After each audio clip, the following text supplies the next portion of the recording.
Hey everyone, welcome back, and if you own Apple stock or you're thinking about buying some, you're going to want to stick around for this one, because there's a really interesting question floating around Wall Street right now that could affect your portfolio. So here's the deal.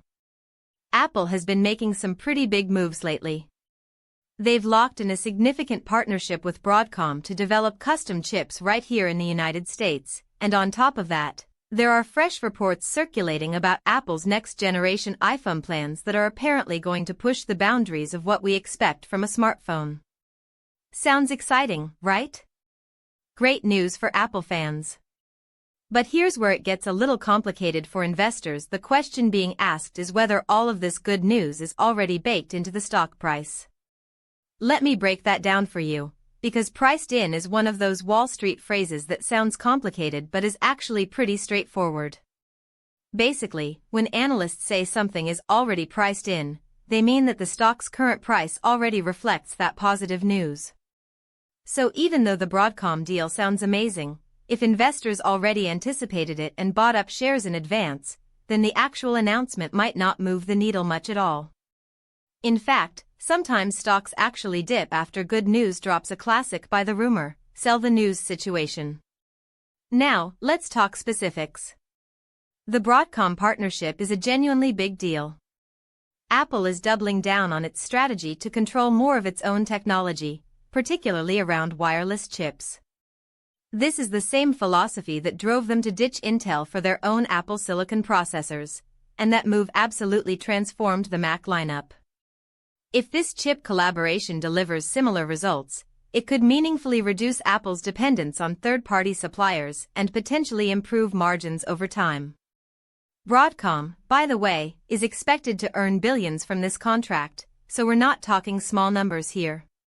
Then there's the iPhone angle.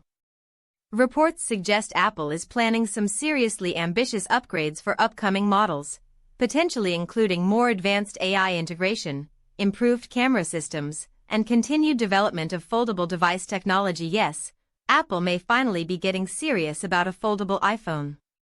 These aren't just minor spec bumps. If Apple can deliver a truly compelling upgrade cycle, it could drive a massive wave of consumer demand, especially given that there are hundreds of millions of iPhone users currently sitting on older models who are long overdue for an upgrade.